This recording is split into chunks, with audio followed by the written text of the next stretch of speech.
नमस्कार दोस्तों, राधे राधे, जय श्री कृष्णा। मनोविज्ञान के आज के इस सेशन में आपका हार्दिक स्वागत। ऑनलाइन क्लास में एसएल चार्ट चैनल को सब्सक्राइब करें और लाइक करें और शेयर, अधिक से अधिक ज़्यादा शेयर करें।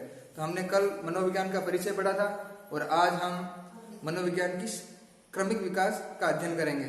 तो चलो दोस्तों, थोड़ा सा पहले का रिवीजन करते हैं, उसके बाद हम आगे मनोविज्ञान का क्रमिक विकास का अध्ययन करेंगे। तो देखिए दोस्तों, कल हमने मनोविज्ञान का परिचय देखा, उसमें हमने साइकोलॉजी शब्द की व्याख्या की थी। तो साइकोलॉजी शब्द का सर्वप्रथम साइकोलॉजी शब्द का प्रयोग में रूडोल्फ गोएगेल नामक मनोवैज्ञानिक ने किया था, 1590 में किया था।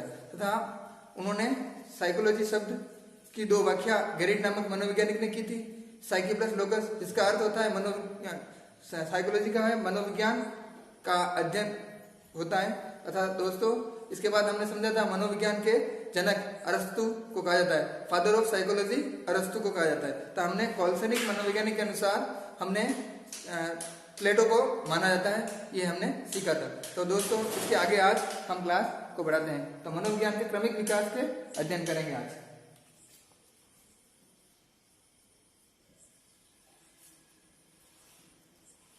तो देखिए दोस्तों, मनोविज्ञान के क्रमिक अध्ययन में देखो दोस्तों, ये दर्शन शास्त्र एक वृक्ष की जड़ों के समान मनोविज्ञान का दर्शन शास्त्र है। तना, मन या मस्तिष्क का विज्ञान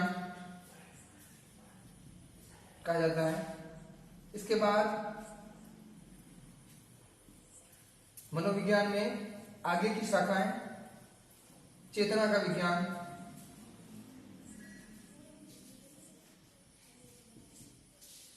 तथा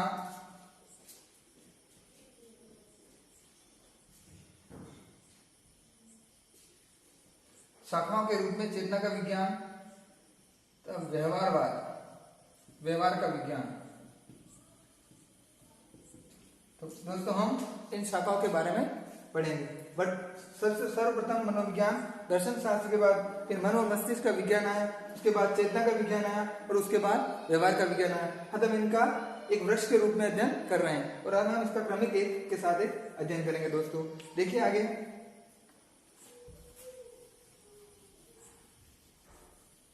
सर्वप्रथम आत्मा का विज्ञान।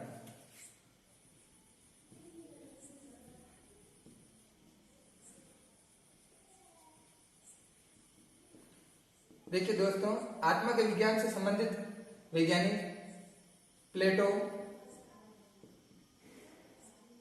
अरस्तु, डेकार्टे आदि मनोवैज्ञानिक संबंधित थे। आत्मा के विज्ञान के अंतर्गत इन मनोवैज्ञानिक ने दोस्तों सर्वप्रथम यह कहा कि मनोविज्ञान आत्मा का अध्ययन करता है। तो इसमें इनके अनुसार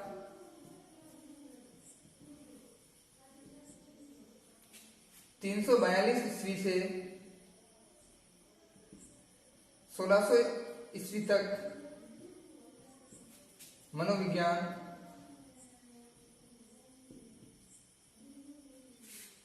आत्मा का विज्ञान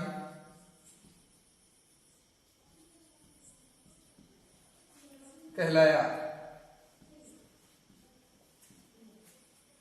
इन वैज्ञानिकों के अनुसार, इन मनोवैज्ञानिकों के अनुसार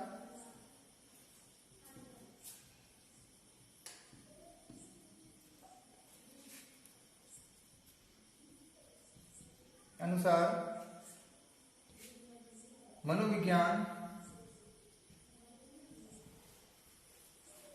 आत्मा का अध्ययन करता है। तो दोस्तों देखिए, रूडोल्फ गोएगेल, प्लेटो, अरस्तु,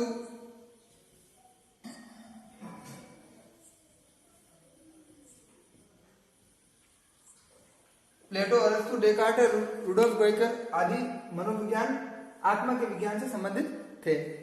इनके अनुसार 300 तक मनोविज्ञान आत्मा का विज्ञान कहलाया। इन मनोवैज्ञानिक के अनुसार मनोविज्ञान आत्मा का अध्ययन करता है। तो सर्वप्रथम मनोविज्ञान में आत्मा का विज्ञान आया। इनके अनुसार ज्ञानेंद्र से प्राप्त ज्ञान, ज्ञानेंद्र दोस्तों नाक, आंख, कान, त्वचा आदि से प्राप्त ज्ञान को सीधा आत्मा की ओर ले जाती है, यानी ज्ञानेंद्र से प्राप्त ज्ञान सीधा आत्मा की ओर जाता है, इन्होंने माना। लेकिन दोस्तों यह 342 ईस्वी से 1600 ईस्वी तक ही मान्य रही। कुछ कारणों वंश यह नहीं माना गया, अस्वीकार कर दिया गया। इसके कुछ कारण हैं। देखिए दोस्तों, अस्वीकार करने के कारण।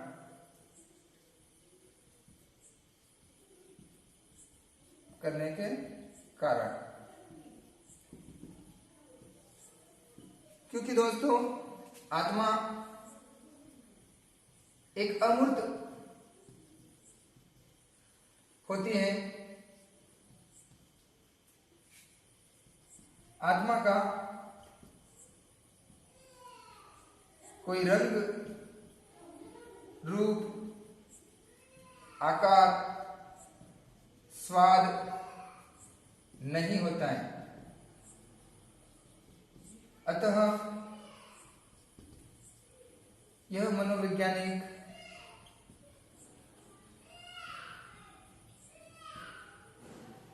आत्मा के विज्ञान को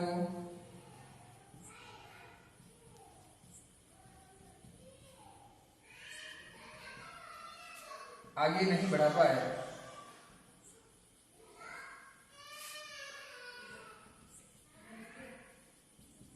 तो दोस्तों देखा आपने कि मनोविज्ञान 342 ईस्वी से 16 ईस्वी तक ही आत्मा का मनोविज्ञान रहा। इसके बाद आगे देखिए दोस्तों, 16वीं शताब्दी से आगे मनोविज्ञान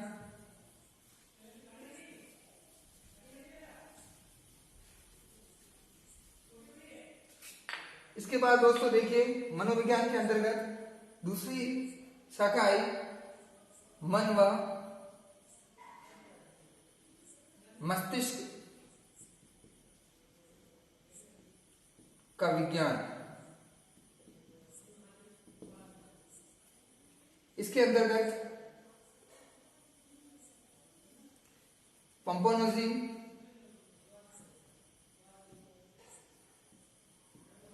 थॉमस रीड,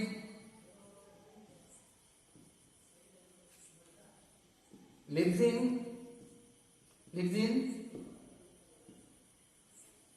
आदि थे।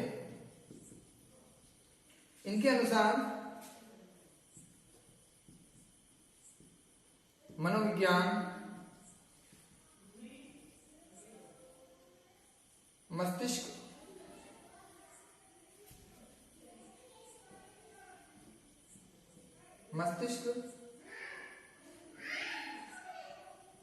का विज्ञान है। थॉमस रीड, पोम्पोनोजी, लिप्सिंग आदि ने कहा कि मनोविज्ञान मस्तिष्क या मन का विज्ञान है। इन वैज्ञानिकों का, मनोवैज्ञानिकों का कहना था दोस्तों कि पांचों ज्ञानेंद्रियों से प्राप्त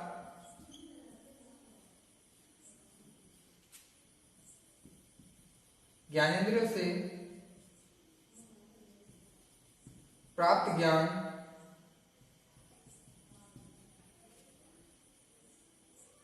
मस्तिष्क ग्रहण करता है। तो दोस्तों देखो, पंपोनोजी जो मनोविज्ञान के साइकोलॉजी शब्द को दो भागों में अध्ययन किया था, साइकी प्लस लोगस, दो टुकड़े किए थे इन्होंने, जो ग्रीक भाषा के शब्द थे। तो इन्होंने ही ज्ञानेंद्र से प्राप्त ज्ञान को मस्तिष्क ग्रहण करता है, ये बताते हैं। तो देखिए दोस्तों आगे, यह संप्रदाय यह 1600 ईस्वी से 1700 ईस्वी तक मान्य रहा। इसके बाद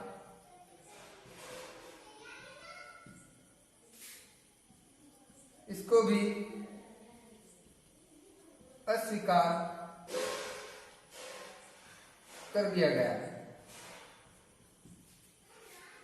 तो दोस्तों, मस्तिष्क विज्ञान को भी मनोवैज्ञानिकों ने अस्वीकार कर दिया, क्योंकि पंपोनोजी, थॉमस लिप्सिंग आदि मनोवैज्ञानिक यह सिद्ध नहीं कर पाए कि मस्तिष्क ही ज्ञानेंद्र से प्राप्त ज्ञान ग्रहण कर सीधा मस्तिष्क को पहुंचाती है ज्ञानेंद्रिय, यह वह साबित नहीं कर पाए।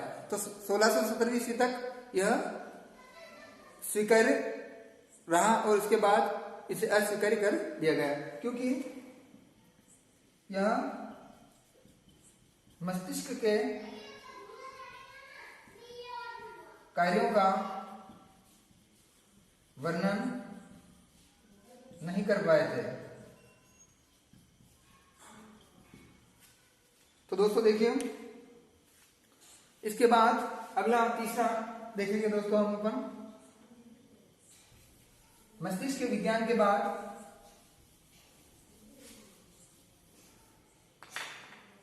मनोविज्ञान चेतना का मनोविज्ञान 17वीं ईस्वी से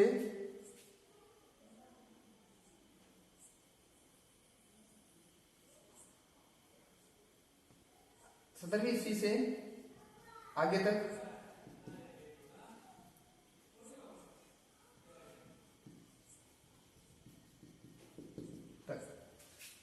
चेतना का मनोविज्ञान के अंतर्गत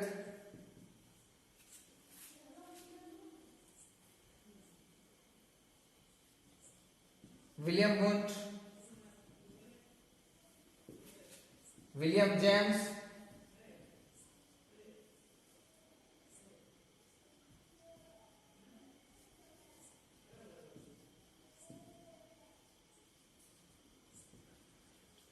विलियम जेम्स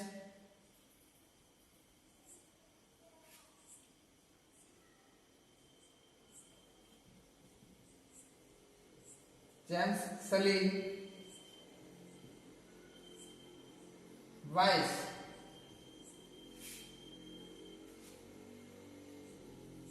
आदि मनोवैज्ञानिक जुड़े थे। चेतना का अर्थ देखिए दोस्तों, चेतना का अर्थ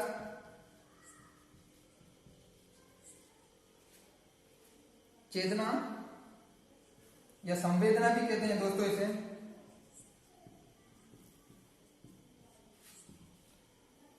मानसिक स्थिति का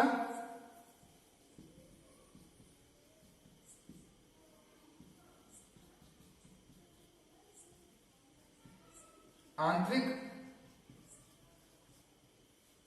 मानसिक स्थिति का आंतरिक रूप संवेदना या चेतना कहलाती है। इनके अनुसार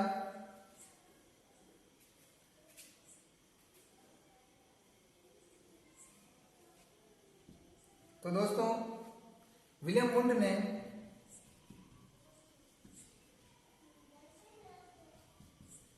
अपना अध्ययन का क्षेत्र चेतना को चुना था।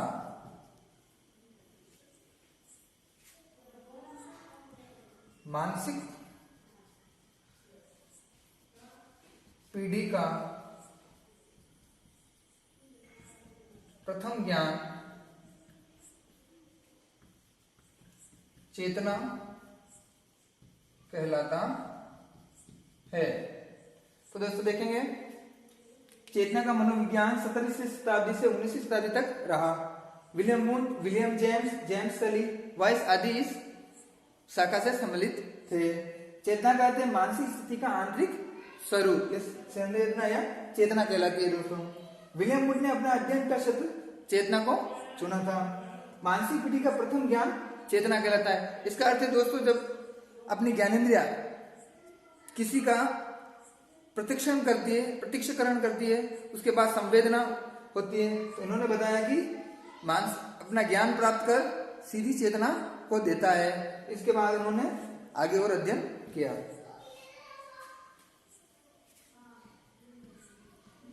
इंद्रियों से चेतना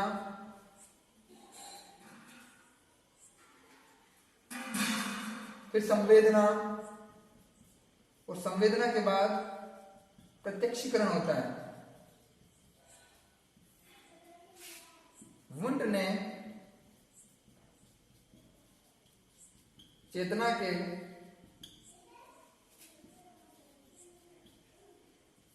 तीन तत्व बताए। तो देखिए दोस्तों, वुंट ने तीन तत्व कौन कौन से बताए हैं। पहला है संवेदना,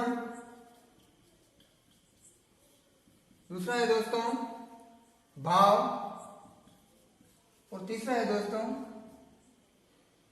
प्रतिमा।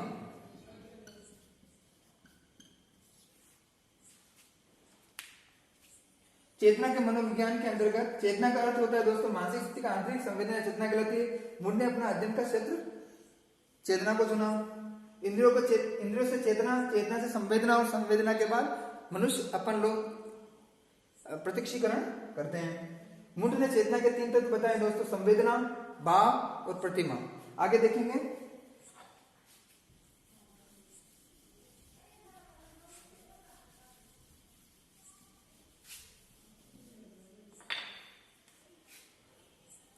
वुंट ने सर्वप्रथम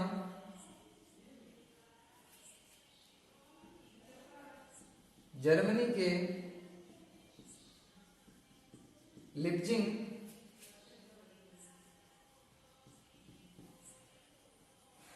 शहर में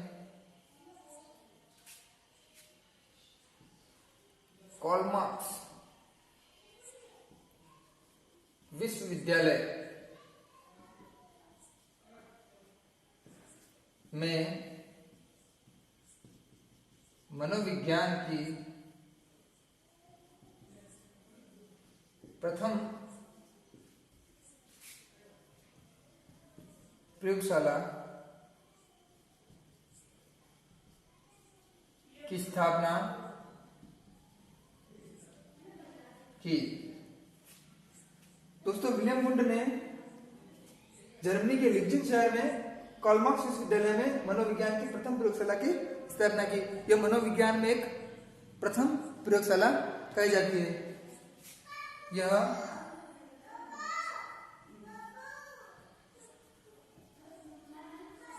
मनोविज्ञान की प्रथम प्रयोगशाला थी। यह मनोविज्ञान की प्रथम प्रयोगशाला थी।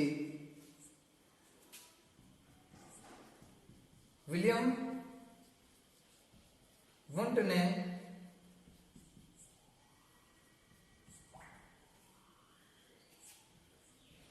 मनोविज्ञान के स्वरूप को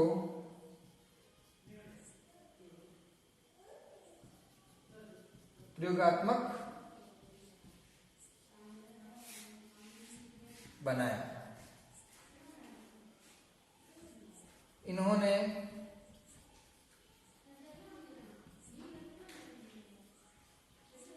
प्रयोगशाला में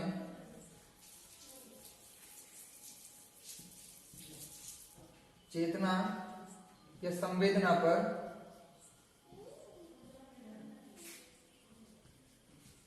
अध्ययन किया। तो दोस्तों देखेंगे, इन्होंने एक लिप्जिंग शहर में, लिप्जिंग शहर ये जर्मनी में है, ये प्रयोगशाला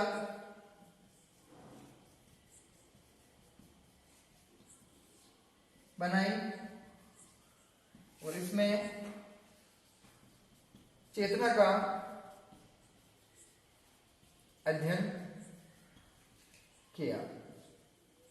तो दोस्तों, यह मनोविज्ञान के अंदर एक महत्वपूर्ण विलियम वुंट महोदय का योगदान था। आगे देखेंगे दोस्तों,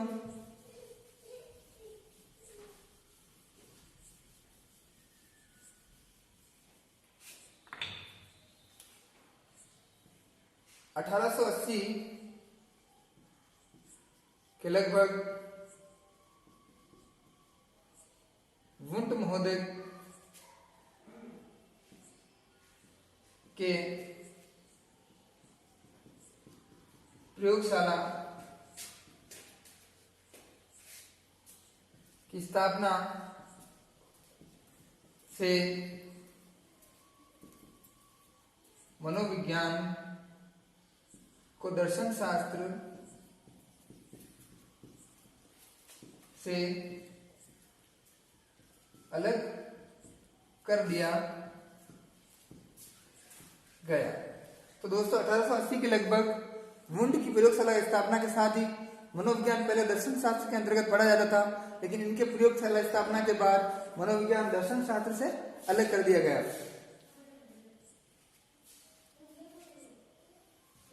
19वीं ईस्वी में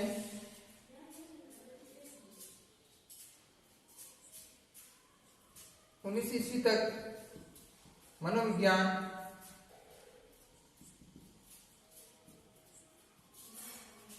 चेतना का अध्ययन करता रहा था।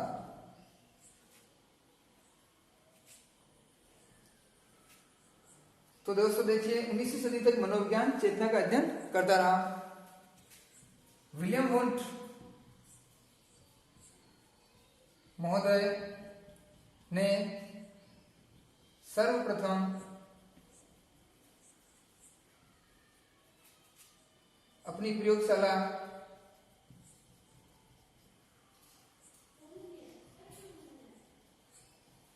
के अध्ययन पर अंतर्दर्शन विधि का प्रतिपादन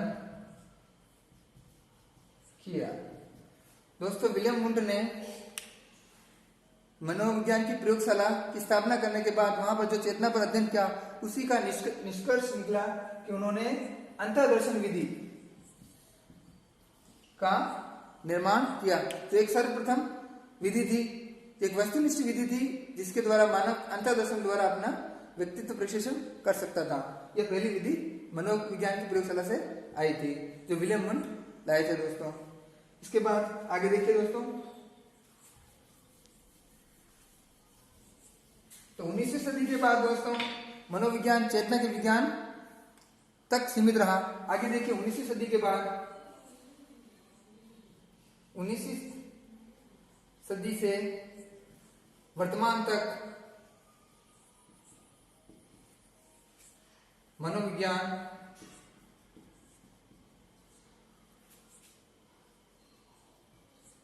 व्यवहार का अध्ययन करता है।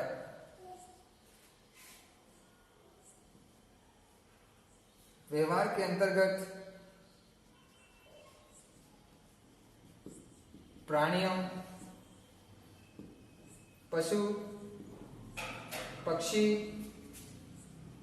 मानव आदि के व्यवहार का अध्ययन करता है। तो दोस्तों हम अब व्यवहारवाद के बारे में पढ़ेंगे। तो अगला है व्यवहारवाद। वाटसन ने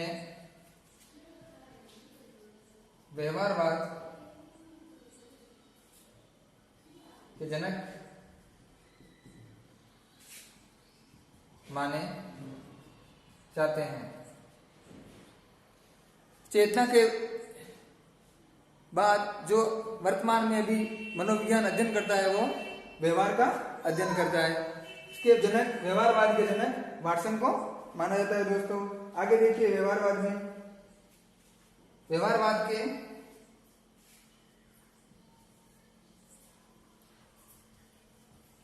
समर्थक पावलोव,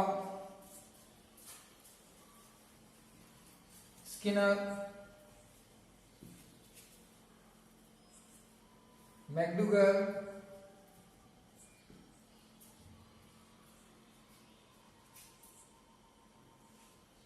आदि हैं।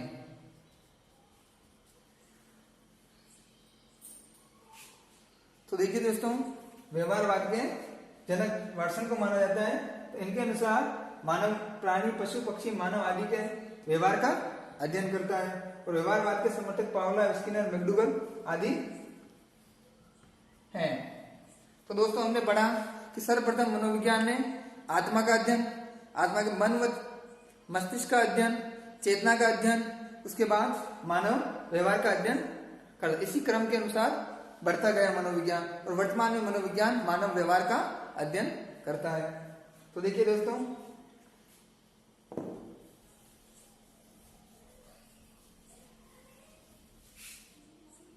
आगे देखिए दोस्तों, वुडवर्थ ने एक प्रसिद्ध कथन कहा कि मनोविज्ञान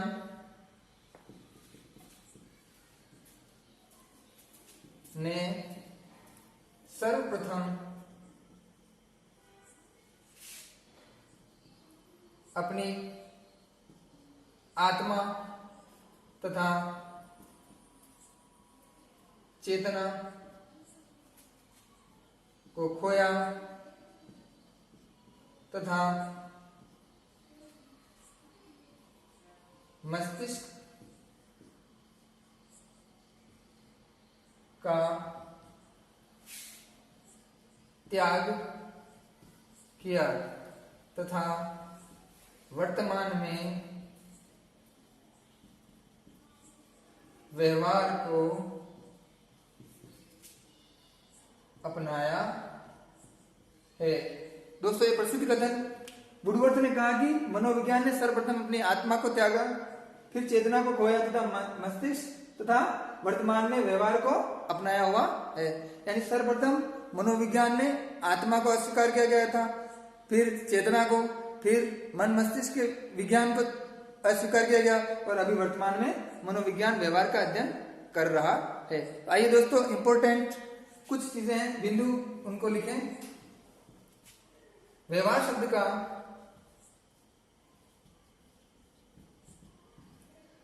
सर्वप्रथम प्रयोग मैकडूगल ने अपनी पुस्तक outline of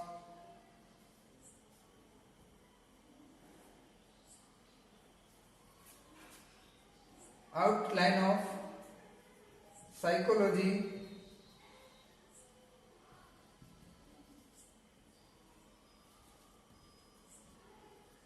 outline of psychology में 1908 में किया। मैकडूगल ने ही दोस्तों